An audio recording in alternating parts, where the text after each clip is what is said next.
What is up, everybody? My name is Richard Terrell. I go by Kirby Kid, and you are watching the weekly recap for the design-oriented design topic of the weekend recap. So every week on our Discord channel, we have a different theme. Every theme comes with 4 to 5 different challenges for anyone in our Discord channel to tackle, and we learn a lot about game design by doing specific examples, engaging in conversation, and then doing these recaps at the end. So you can check out our YouTube channel. We've got a playlist of all these recaps, but otherwise, we're going to jump straight into this one. We did a week on the 16th of November. So a couple of weeks ago, we covered mechanics, and we went back to the basics. So I don't know if you got it up on your screen, Marcus, but should I read the first prompt? Yeah, you do it. All right. You So do it. Marcus says we're going back to the basics and learning how to define mechanics using the ID system, or the I did system, or the did I system. It doesn't matter. What is ID? You say? We use the ID system for breaking down video game mechanics. ID stands for independent, direct, intuitive, dynamic. These 4 categories cover everything that is important about mechanics. Some guy named Richard. Get out of here! Okay. There we go. Did I do that? So we are going to focus on the first day of independent. So you pick your action, game, and you look for controls and determine their complexity. So you're going to look at how many mechanics are mapped to each button. You're going to look at how the mechanics are performed in a certain context. You're going to look at how many actions require multiple buttons to perform, and how many actions require command input or anything like that. So everyone started slapping in their favorite games. Marcus here, Link to the Past, cool use of emojis to break down each individual button and mechanics that are mapped to that button. And the X button is decline. That's cool. The Y button and a lot of the Super Nintendo games almost never use the X button. It's like that rare button that hangs out up there that you don't need to press too often. Maybe that's how it should be. It's either redundant or not used. Yeah. The Y button and the A change mechanics based on context next to a person. A is talk, next to a pot, it's lift. The Y can be anything from throw boomerang to use magic. Oh, that's the one you assign? Context sensitive Y or equipable Y. Yeah. D pad, I see it. It's a pad. D pad or the plus pad or whatever they call it. Plus A when you're next to a block or walls pull. Cool. We got our mechanics here. Bleach and Marcus responded. I'm going to add one. Yes, so this should be nothing too complicated. Everyone's got to deal with controls when they first start playing a game, but being able to list everything out is an important first step to understanding exactly what's happening in the game and how the game is designed. You can't really expect the player to do anything you don't give them a button to do, so understanding exactly how these buttons are designed, programmed, implemented is a very good first step for breaking down just about any video game. So Firecake's talking about Crypto Necrodancer. The action changes depending on context. You're going to see that word context a lot. That's just what makes games nowadays do a lot with fewer buttons.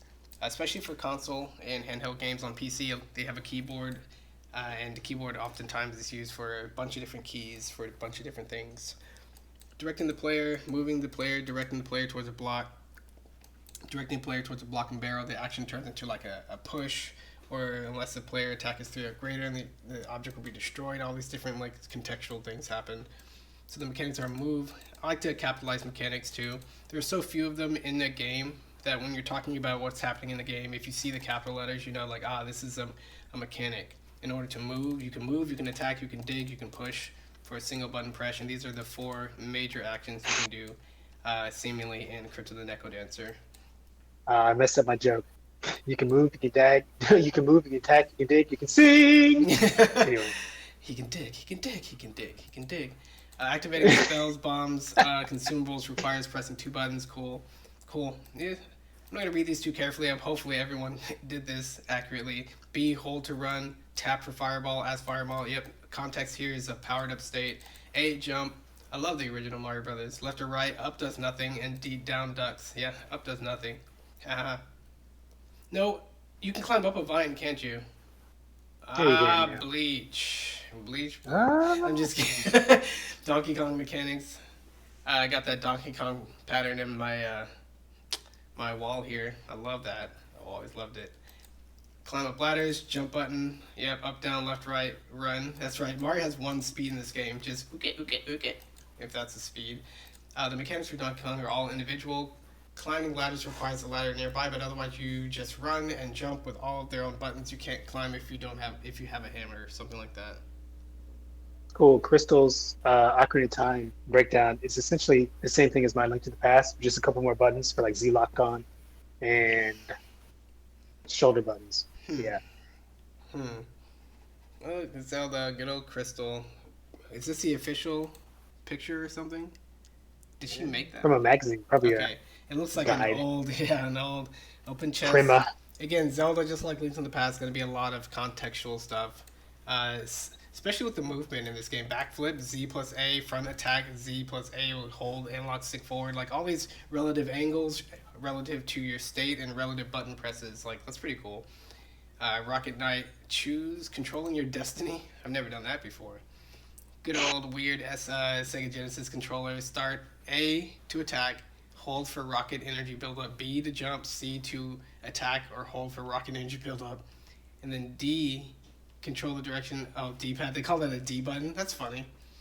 Directional button. Mm. That's interesting. Control the direction of the movement and attacks.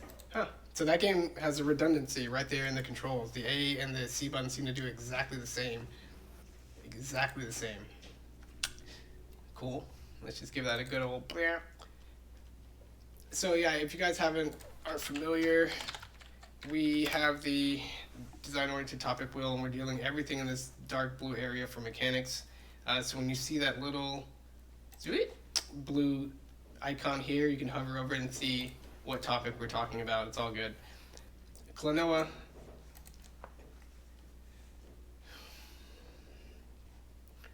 As he says, 3 mechanics are mapped to A, 2 to B, and 1 to the D-pad. All mechanics except move are context dependent in some way. No mechanic requires more than a single input. Yeah, it's hard. You're going to have to get with some real simple games in order to not have some contextual inputs. Like in Mario, you can't jump if your character's in the air. So that's like so much about games are contextual.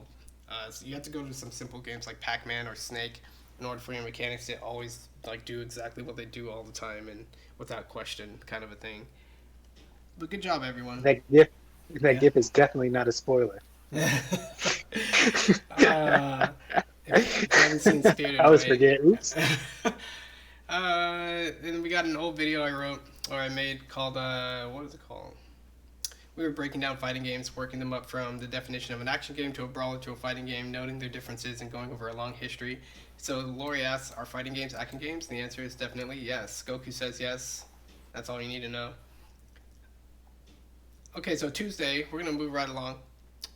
It's about exploring, let's see, how did Marcus describe it? The next day, we're looking at how intuitive performing the actions in your selected game is. We're defining intuitive as a word that is used a lot, so I want to clear up some things before we proceed. Intuitive basically means without conscious thought. Some can be intuitive if you can use it or understand it, something. Without consciously thinking about it. Other ways of thinking about intuitive design is natural design, what comes naturally to players when they first see or interact with something. Naturally, see what I did there? We've grown to learn many things about the world. Occurrences and interactions that would have puzzled us as kids are normal to us. We don't even think about all the complex things we do and use on a daily basis. For this reason, what is intuitive is a combination of what comes naturally to humans and what has been deeply learned by players. For mechanics design, we need to be aware of the natural way people use controllers and the history of video game control schemes. Ooh, we got a cat. So you're going to take the game that you listed before, and you're going to talk about what's intuitive about it. Does a mechanic make sense to put it on a button? Is the mechanic well defined when performed? Is there a strong connection between the input complexity and the mechanical output? What actions are broken down well enough to be abstracted to a button? Look at that. Crypton Necrodancer, all buttons are limited to taps because of the point of the game is to tap your keys to the beat. There's no holding like in other rhythm games like Guitar Hero, 1 tap per action per beat, that's all you get. Since every wall, enemy, and etc. in the game is placed on a square grid and moves by that square grid, just having a button tap makes sense. But a lot of input possibilities are left out as a result. Klonoa is about as direct as most action games get. Are we doing direct? Which one are we doing? Yeah, we are talking about. So it is. Yeah, it's individual, direct, intuitive, and then dynamic. So we'll do direct here, which is basically means how you input the button into the controls, or how does that match the actions you get. So tapping matches tapping. Hit the button for a B attack. Tap BBB as fast as you can. You get a fast attack. Hold the B button to charge your attack. Release the spin around. Pulling, it's discrete and partitioned. Constantly pushing or pulling a block doesn't result in constant motion. That's interesting.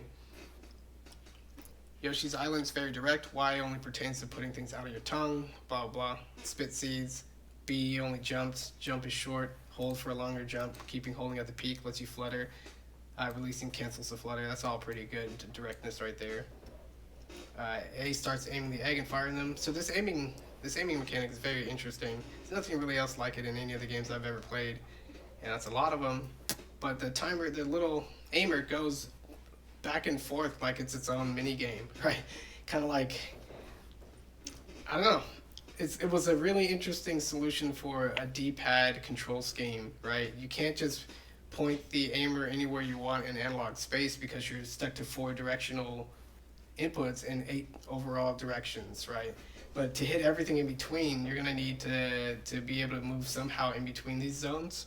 So the game just makes the cursor automatically move, and that would seem like the most complex, overwhelming, unnecessarily hard thing, but it was just so intuitive. If you want to take aim, you stop to reduce the complexity of your character moving. You let the timer go. You can even lock it into place and like adjust your character or resume it. It just worked for some reason. I never really had a problem with it. It's very odd. How did they do that? Yeah, down goes down, ground pounds, enemies down your gullet, and going down pipes. Holding it makes the camera go down, down, down, down. All of it's down. It's pretty good use for down. Down, down. Up makes Yoshi look up. All these different cool things. You have to time your button presses. Holding will do nothing, as it's only down presses that performs the action. That's an excellent question. So Lori chose Dive Kick, and Dive Kick is a fighting game with this unique 2-button controller. One of the most simple control schemes I've ever seen for a fighting game ever. It really doesn't get simpler than 2 buttons. I've never seen a fighting game do it with 1 button, and that'd be insane. But yeah, talks about the 2 different buttons. Between 2 and 3 mechanics are mapped to each button. It differs if you push the buttons together, alone, if you push them while in the air, or when the character's on the ground. Again, using both context and button combinations to get a variety of different mechanics, because otherwise you only have 2 buttons. How else are you going to do it? In general, the yellow button is the dive button. Dive on the left.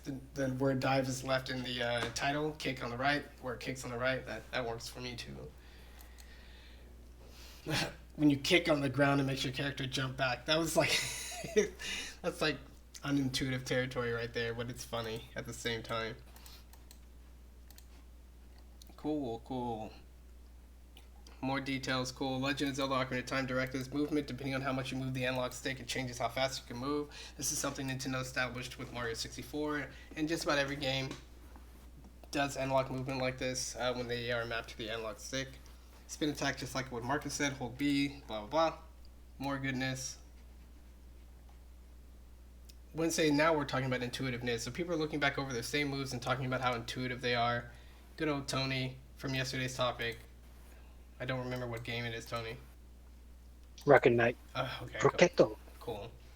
Yeah, he was even showing us video of Rocket Knight as he was playing it. Pretty cool. Kloa, intuitive, A button, jump, hover, double jump, all of which increase your airtime. It's good recognizing that a general theme or commonality in function when multiple things are mapped to the same button. It really just helps people's brains. We don't talk about it a lot, but Smash Brothers does that very, very well, right? Almost all neutral Bs are all your projectiles if your character has a projectile. Almost all down Bs are some kind of counter move or charging move of some sort. Bs are almost all recoveries, and forward Bs are always aggressive type movement type moves. And then you have your up, down, left, right aerials, and everything else just kind of maps pretty directly to that. It really makes it easy to go back and forth between multiple characters. There's only a few examples where I'm like, that's a down B. I forgot what it was, though. Xanis? I don't know. Anyway. Yeah. I think it was either a mod of Smash or something, but it's just like one unintuitive thing. But that's okay. D-pad. Link to the past, it's me. I think forgot to mention in general when we were doing this unit, but part of intuitiveness is controller history. Mm-hmm. So you're like just saying like, oh, this is like the basic controls for action adventure games. So like Zelda wrote the book on it. So as long as it continues to copy itself, you're like, oh, it's familiar to it's the action game control scheme. Yeah. Uh, but yeah, even beyond that, I came up with this little thingy. Basically, Link's actions in the game are always basically the enemies and the obstacles in the game are much slower and much less complex in their movement than Link is. So anything you can do as Link with your base movement is far outpaces what they can do as enemies. So you always feel like you're in control of Link. Hmm. Um, typical kind of design structure of Nintendo games. You're like, oh, you're never Dark Souls, basically. You're never clean for life, right? You're using the level design and things to provide challenge, not specifically movement from Yeah, enemy I characters. use QWOP as my go-to example. Like QWOP, they just made it hard just to move forward, which is one of the easiest things to do in all of video games since the dawn of video games. And they're like, you know what? We're going to give you control of your calf muscles and your lower muscles, and then you're going to have to coordinate between Q, W, O, P, and you're going to fall on your face and you're going to laugh at you. So if QWOP can make doing something pretty intuitive to humans, like walking or running, that hard, then you can see that video games have perfect control about how they make their base interactions in their game. They can make it easy and intuitive. They can make it hard and unintuitive at any moment. Crypt, single button controls, double button controls are not intuitive. The single arrow key press makes the character attempt to move a block, but since the game is designed to be played with a DDR pad, having only 4 direction buttons works means adding extra spell casts in other directions to doubly pressed arrow keys. The actions that can be done with double key presses are not intuitive, and each item shows what button combos you have to do in order to use it. In fact, these combos can change for every item. If you collect an apple first, that will be up left to use. If you collect a scroll, will uh, map to, I think, up right. But if you collect 2 items in reverse order, man, that just sounds crazy. Yeah. Oh well. And we're gonna go on the final day, right? Marcus has a video he posted on Twitter about how Link can attack as fast as you can hit the button. Oh, look what you did, Marcus. What did Nothing. So this is also in Link Between Worlds. I love this. So the swipe that Link does, where he fully commits to the swing to his right, it only puts a hitbox there if your animation actually goes there. So while you're rapidly hitting the button, it's only putting a hitbox on like one side of your body. So like that's an interesting way to both give player direct control and also deter spamming, because if you want that full swing for your full range, you gotta like time it like a normal person. Um, yeah, it's an interesting way to do it. Very interesting. An idea for later. Put a pin in it. Okay, Next. next. And I'll just read this. Directness we talked about, and then the final thing is, in the final consideration of the ID framework is how dynamic the mechanic is. In common language, dynamic is action, motion, or the effects from causes. When one action causes numerous reactions, we consider that action to be more dynamic than if it only resulted in one reaction. Ratchet and Clank. For video games, all the interactions are defined by rules, even something that we think is automatic or normal, like a ball rolling downhill and knocking some pins over. There are many rules working to make that interaction happen. When we consider how dynamic a mechanic is, we're looking for how many rules or systems, coherent collection of rules, are tied to it. If directness is how the manipulation of a controller is mapped to the execution in a mechanical function, then the mechanic's dynamism covers how much that mechanical function matches up with the rest of the gameplay elements. Yay. Okay, cool. So yeah, people are just talking about what happens in the game when you hit the buttons, right? How long does it take to charge things down? Klonoa, like what happens when you grab a thing and throw a thing into a thing and double jump with a thing and a thing, like how everything starts to kind of work together or not work together. Uh, Dive, kick, pressing it on the ground does different things. Your aerial state changes things. Your proximity to things changes how far you move. Like all these little things. Being a fighting game, spacing and timing is important there. Look at all these cool descriptions. People snatch these things up. Crypto Neko Dancer, how dynamic it could be. when you attack, you may have a weapon with knockback, which pushes enemies one space back and delay their attack. You may have something like a rapier, which you can move and attack at the same time if you are 2 spaces away from the enemy. Always talking about how you're moving and you're attacking. Your basic mechanic of move can be differing, can differ based on what item you hold, what context you're in, maybe knocking bombs around, exploding walls, having things chain react. Like, chain reactions are always interesting. A lot of times game interactions can terminate, right? But oftentimes when we find chain reactions, that's when we find the most dynamic stuff. So I just took a bunch of screenshots from a game called Sayonara Wild Hearts. It's on Apple Arcade, it's on Switch, it's on all the things.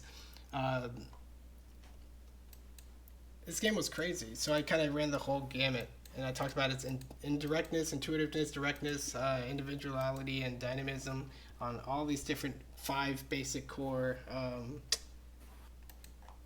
mechanics, these inputs, right? And even though for the most part the whole game you're just moving around, right? What happens and how it happens and what context it is and what the camera angle does changes a lot. So I took as many screenshots as I could and tried to explain what happened in the game and all these situations. And just kept going. But yeah, that was fun too. That was fun. So that was mostly it for mechanics. It's always a subject that is seemingly simple, but there's so much to say about it. And until you list everything out, until you see the examples, until somebody writes a whole paragraph on moving in a single game, you're not going to realize the complexity that goes along. So, all these people are contributing to their design journals. All this information is being stored up somewhere. And they're going to continue to build on these games. They pick these games themselves, so it's their favorite stuff they want to talk about. It just makes understanding and learning about games that much more fun. But yeah, that's about it for this stream. Any final hooplas, Marcus, for mechanics? Did we do anime? No hooplas. No, Wait, where's the anime? Didn't we? That was the narrative one, wasn't it? Yeah, it was narrative. Okay, cool. So you kept talking about anime. What are you talking about? Anyway. I'm always talking about anime. All right, guys. We're No going to anime. do the next stream that we're going to do, which is in a few minutes, but it doesn't matter if you're watching this on YouTube. We'll be covering the theme for this week, which was microgames, right? And the reason why I want to do both these streams is because mechanics are the core of what video games are. It starts off everything in terms of player interaction with the game world. And then microgames are the smallest action games that we could possibly find. And with WarioWare, we have enough depth, complexity, and variety to really take what we learned about mechanics and apply it in these really concentrated, isolated cases. And that's why it's going to be a ton of fun. So join us for the next stream. It should be up in a few minutes. And until next time, guys, my name's Richard. I'm Marcus. And we're tuning out later.